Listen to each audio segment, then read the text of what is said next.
Hello and welcome to NewsClick's show Mapping Fault Lines, where we discuss major geopolitical issues from around the world. Today we are going to be talking about the situation in Haiti where the de facto president Jovenel Moïse was assassinated a few days ago, caused a huge wave of shock, especially because Haiti over the past few months and years has been undergoing a huge crisis. There's been a constitutional crisis in the country over the past few months after Moïse's term expired. He was proposing amending the constitution of 1987 in a manner which many had described as illegal. There was a huge amount of insecurity on the ground in the capital and other cities, armed gangs, violent gangs.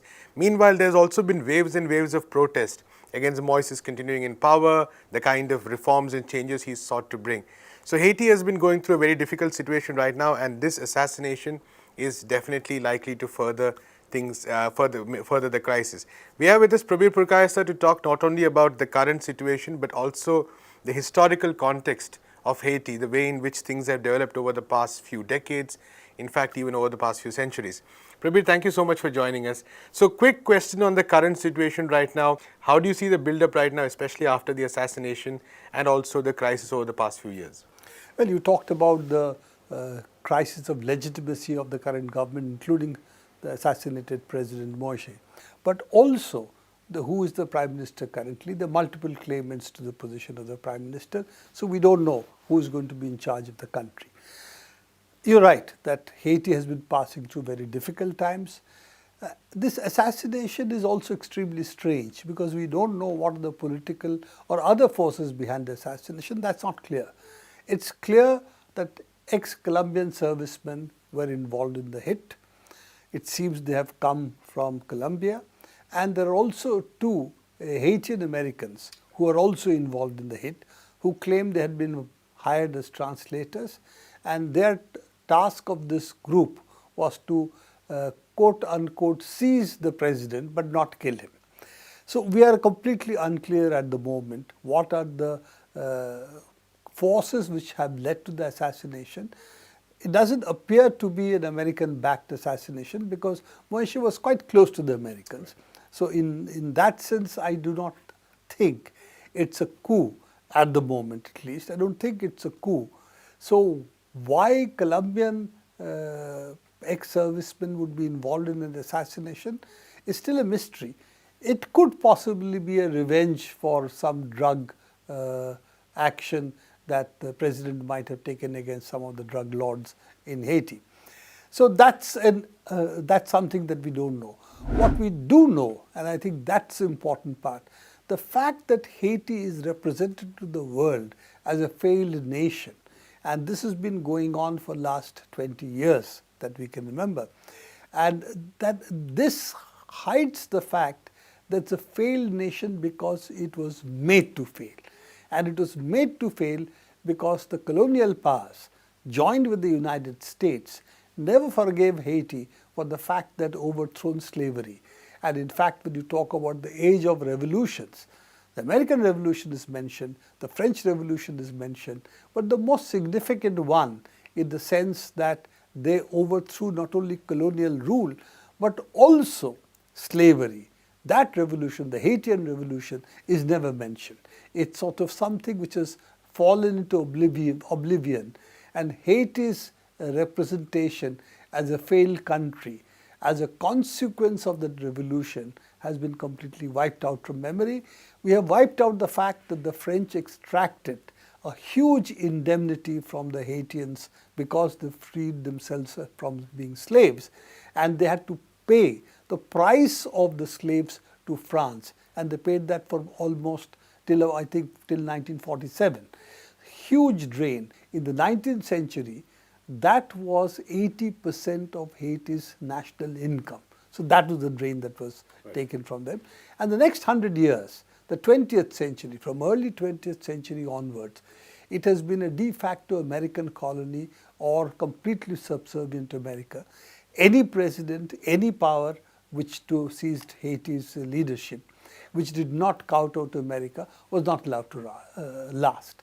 So this is Haiti's position for the last 200 years. And the consequence is it was handed over to NGOs with UN forces at one point. When the earthquake struck, more than 300,000 people died. The United Nations came in. Then, of course, the United Nations peacekeepers also, it is claimed, brought in cholera into the country. So all of these consequences which Haiti faces today is a consequence of the revolt, the successful revolt of the slaves in Haiti, right, and the fact that they were never forgiven for that, with all the colonial powers ganging up against Haiti. Absolutely. Right, in that context, the United States' role also significant because Haiti is one of the classic examples of how what is called the Monroe Doctrine was imposed over close to a century in terms of direct US occupation as well, but also the dictatorships. So could you talk a bit about that as well? You know, it's interesting, Monroe Doctrine initially did not involve the Caribbeans. So that's a later expansion, right, in fact. And of course, it was a clear expansion that regarded the Caribbean as basically a part of their sphere of influence, which others would not be allowed to contest.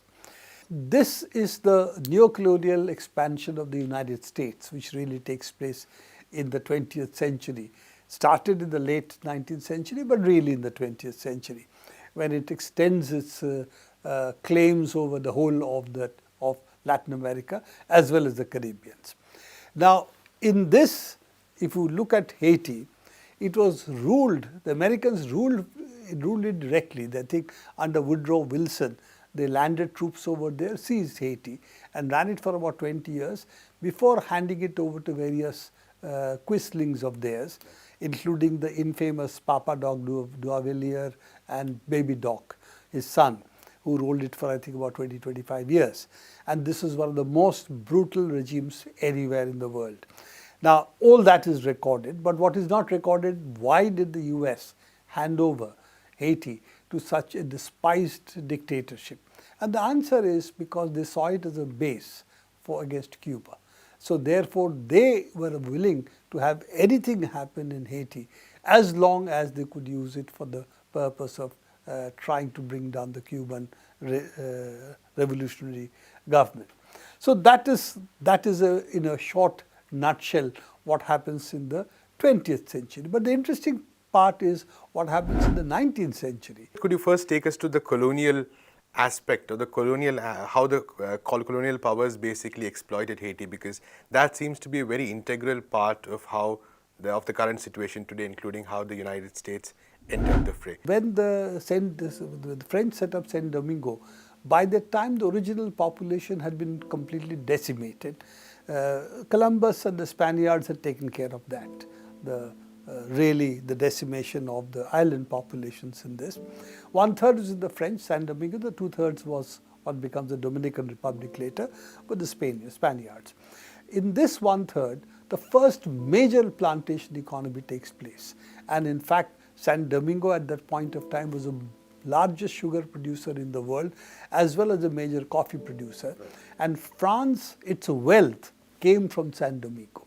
Therefore, the plantations were in some sense important for the development of capitalism in France. And they did not therefore want to part with it when the Haitian slaves declared essentially the same slogans as what led to the revolution, the bourgeois revolution in France.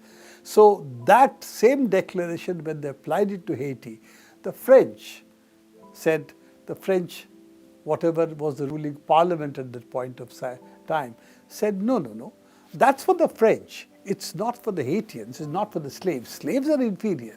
They have to remain slaves. They are property. So then led to a battle of independence and against slavery by the Haitians. Napoleon sent 40,000 troops under one of his family members who lost. And therefore, in 1804, they had to cede power to the Haitian revolution. Having done that, they did not recognize it, neither did the United States. In 1824, I think 24-25, they blockaded Haiti with warships supported by Jefferson, who in fact said at one point that we cannot let the Haitian disease spread. Disease meaning, of course, freeing of the slaves, because Jefferson himself was a slave owner, as well as the United States, of course, was a major slave-owning nation. So it's interesting. Britain, France, United States was in war of different kinds in North America. But when it came to Haiti, all three combined, including of course the Spaniards as well, to see that the slave revolt should not spread from Haiti, and what they did was to use reparations. That you freed slaves, one slave cost so much, this is your debt to France for having freed the slaves, and therefore you have to pay reparations. And 80% of the national income of Haiti at that point went in the 19th century to pay the reparations. Then of course the 20th century, which is direct US neo-colony. So you replace France with actually the United States. But let's not forget, this entire exercise was backed by all the colonial powers, because that was the basis of the colonial empires. First sugar, then cotton, and in the case of India and China, as you know, opium. India was producing opium for subverting China, and of course paying for all the imports the British would make from China. Thank you, Prabir, for talking to us. That's all we have time for today. Keep watching